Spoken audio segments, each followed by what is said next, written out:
নমস্কার, নিউজ ভ্যানগার্ডের এক নজরে 25 সকলকে স্বাগত। সঙ্গে রয়েছে শতাব্দী। গ্রামের উন্নতি না হলে আমাদের রাজ্য এবং দেশের উন্নতি হবে না। বিকশিত ভারত গ্যারান্টি ফর রোজগার ও আজীবিকা মিশন গ্রামীণ ভারতের উন্নয়নের এক গুরুত্বপূর্ণ মাইলফলক। ভিভিজি রামজি প্রকল্পের জনপ্রতিনিধি সম্মেলনে এই কথাই বলেছেন মুখ্যমন্ত্রী মানিক সাহা। কৈলাসহরে ব্যক্তিগত স্বার্থে ধর্মকে ব্যবহার এবং সাম্প্রদায়িক উস্কানির অভিযোগ উঠছে শাসক দলের একাংশের বিরুদ্ধে। এই অভিযোগ তোলা হয়েছে সনাতনী হিন্দু সংগঠনের নেতৃত্বে এবং বিজেপি প্রাক্তন মন্ডল সভাপতির পক্ষ থেকে। তাদের দাবি, ঠিকাদারি ব্যবসার বিরোধকে সাম্প্রদায়িক রং দিয়ে সাধারণ মানুষকে বিভ্রান্ত করার চেষ্টা করা হয়েছিল।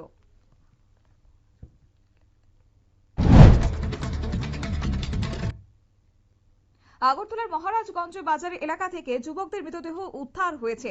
নিহতের পরিচয় জানা যায়নি, তবে নিহতের মৃত্যুর কারণ নিয়েও অনুমান করা যাচ্ছে না। মৃতদেহটি ময়নাতদন্তের জন্য পাঠিয়েছে মর্গে পুলিশ।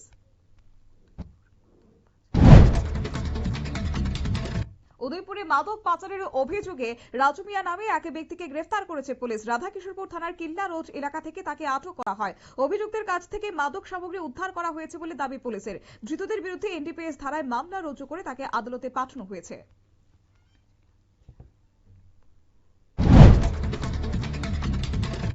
ঊনকোটি জেলার কৈলাসহরের তিলকপুর এলাকার বন দপ্তরের অভিযানে অবৈধ কাঠ আটক করা হয়েছে। নাইট পেট্রোলিং এর সময় এই একটি কাঠ বোঝাই গাড়ি আটক করে বনকর্মীরা এবং গাড়ি থেকে প্রায় দুই কাম অবৈধ সেগুন এবং রাঙাই কাঠ উদ্ধার করা হয়েছে বলে জানা গেছে। বন দপ্তরের উপস্থিতি টের পেয়ে অন্ধকারের সুযোগে গাড়ি চালক পালিয়ে যায়।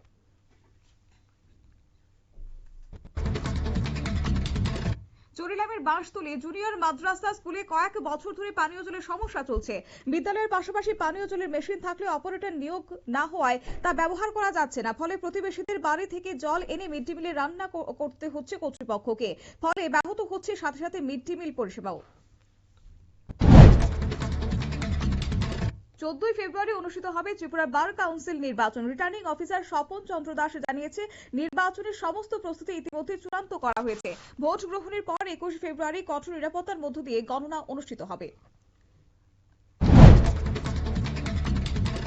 সোনামুড়া থানার রবীন্দ্রনগর পঞ্চায়েতের শ্রীমন্তপুর গ্রামে এক দিনমজুরকে মারধরের অভিযোগ উঠেছে। অভিযোগের তীর স্থানীয় আব্দুল মামিন নামে এক ব্যক্তির বিরুদ্ধে। কাজে না যাওয়ায় গোপাল দেবনাথকে জমিতে ফেলে মারধর করা হয়। অভিযুক্তের বিরুদ্ধে দৃষ্টান্তমূলক শাস্তির দাবি উঠছে।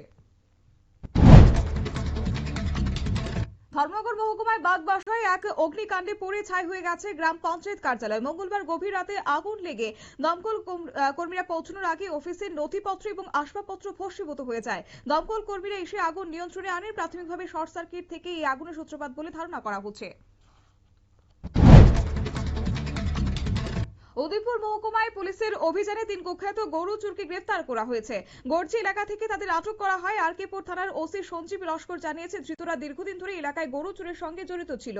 অভিযুক্তদের পুলিশ রিমান্ডের আবেদন জানিয়ে আদালতে সোপর্দ করা হয়েছে। 12 ফেব্রুয়ারি সর্বভারতীয় সাধারণ ধর্মঘটকে সমর্থন জানিয়েছে আইএনটিইউসি ত্রিপুরা রাজ্য শাখা এবং কেন্দ্রের শ্রমিক, কৃষক ও জনবিরোধী নীতির প্রতিবাদে এই ধর্মঘটে অংশ নেওয়ার কথা জানানো হয়েছে। সরকারি, বেসরকারি ক্ষেত্রে চা বাগান, পরিবহন, নির্মাণ শিল্প ও অসংগঠিত ক্ষেত্রে শ্রমিকদের অংশগ্রহণের আহ্বান জানানো হয়।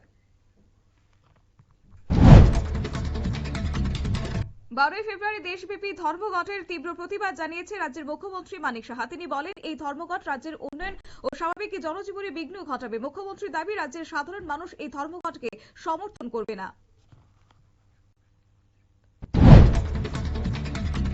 একাধিক সমস্যাতে জর্জরিত পুলিশের 112 নম্বর হেল্পলাইন এবং জানা গেছে বেহাল ও পুরনো গাড়ির কারণে পরিষেবা ব্যাহত হচ্ছে বলে অভিযোগ করেছে গাড়ি চালকরা। আগরতলা পুর নিগম এলাকায় এই হেল্পলাইনের সঙ্গে যুক্ত মোট 12টি গাড়ি রয়েছে। চালকদের দাবি, রক্ষণাবেক্ষণ ও পরিচালনার ক্ষেত্রে নানা সমস্যার সম্মুখীন হতে হচ্ছে।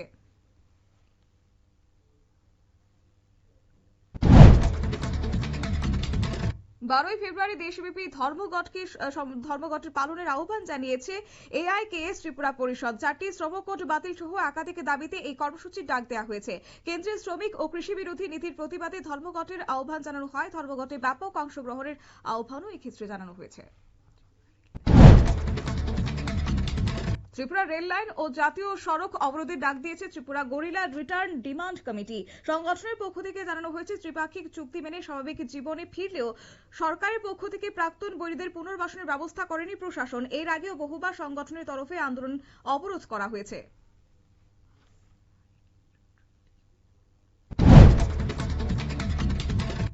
ফেব্রুয়ারি কেন্দ্রীয় ট্রেড ইউনিয়ন ও কৃষি সংগঠনগুলির যৌথ আহ্বানে ওই দিন দেশ জুড়ে পালিত হবে ভারত বন্ধ। ফলে সরকারি ব্যাংক, বিভিন্ন রাজ্যের সরকারি দপ্তর, গণপরিবহন পরিষেবা এবং বাজার দোকানে প্রভাব পড়তে পারে। কিছু রাজ্যে পরিস্থিতি অনুযায়ী স্কুল কলেজও বন্ধ থাকতে পারে বলে জানা গেছে। ইডির মামলাতে এবার শাস্তির হার 1%-এরও সামান্য বেশি। তৃণমূল সাংসদ কাকুলি ঘোষ দস্তিদার এবং মহুয়া মৈত্রের প্রশ্নের উত্তরে সংসদে এই পরিসংখ্যান পেশ করেছে কেন্দ্রীয় অর্থ মন্ত্রকের রাষ্ট্রমন্ত্রী পঙ্কজ চৌধুরী।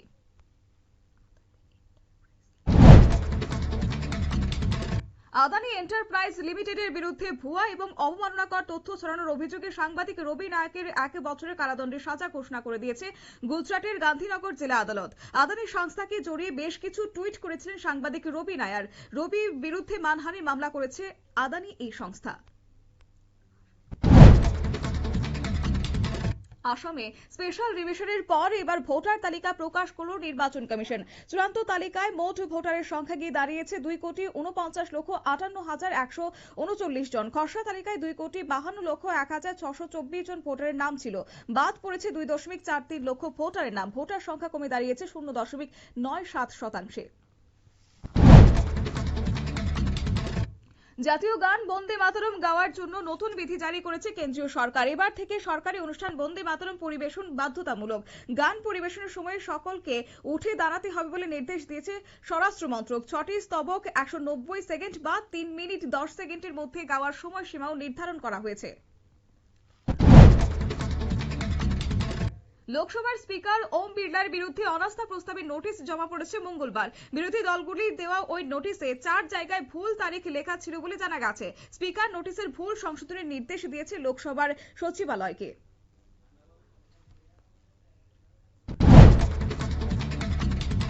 ভারতীয় পণ্যের উপর এবার অতিরিক্ত 25% শুল্ক আরোপ করা হবে না বলে ঘোষণা করেছে আমেরিকা। আদেশনামায় প্রেসিডেন্ট ডোনাল্ড ট্রাম্পের সইয়ের পর বিবৃতি জারি করেছে মার্কিন শুল্ক ও সীমান্ত সুরক্ষা দপ্তর। 7 ফেব্রুয়ারির পরে গুদাম থেকে বার করা ভারতীয় পণ্যের ক্ষেত্রে অতিরিক্ত শুল্ক প্রযোজ্য হবে না। বাংলাদেশে এবার চীনের প্রভাব রুখতে সাহায্যের হাত বাড়িয়ে দিয়েছে আমেরিকা প্রশাসন। সেই লক্ষ্যে ঢাকাকে সমরাস্ত্র সরবরাহ করতেও এবার রাজি হয়েছে পেন্টাগন। একই সঙ্গে দক্ষিণ পূর্ব এশিয়ার স্থিতাবস্থা বজায় রাখতে ভারত ও বাংলাদেশের সুসম্পর্ক চাইছে এবার হোয়াইট হাউস। বাংলাদেশে এই মুহূর্তে ত্রয়োদশ সাধারণ নির্বাচন অনুষ্ঠিত হতে চলেছে 12 ফেব্রুয়ারি। গণভোটে ভোটারদের হ্যাঁ বা না মত জানাতে হবে। 2 ধরনের ভোট গ্রহণ হওয়ার ফল প্রকাশে স্বাভাবিকের চেয়ে বেশি সময় লাগতে পারে বলে মনে করা হচ্ছে। ভোট গ্রহণের পরের দিন শুক্রবার সকালে গণনা সম্পূর্ণ হবে, ফল ঘোষণা করা হবে। ইরানের প্রেসিডেন্ট মাসুদ পেজেশকিয়ান দেশ জুড়ে কঠোর দমনপীড়নের জন্য সাধারণ মানুষের কাছে ক্ষমা চেয়েছেন। সরকারের পক্ষে নাগরিকদের প্রতি দায়বদ্ধতার কথাও স্বীকার করেছে প্রেসিডেন্ট। তিনি জানান, ক্ষতিগ্রস্তদের সাহায্য ও ক্ষতিপূরণের দায়িত্ব সরকার নেবে। সঙ্গে বলেন, দেশের মানুষের সঙ্গে কোনো সংঘাত চান না।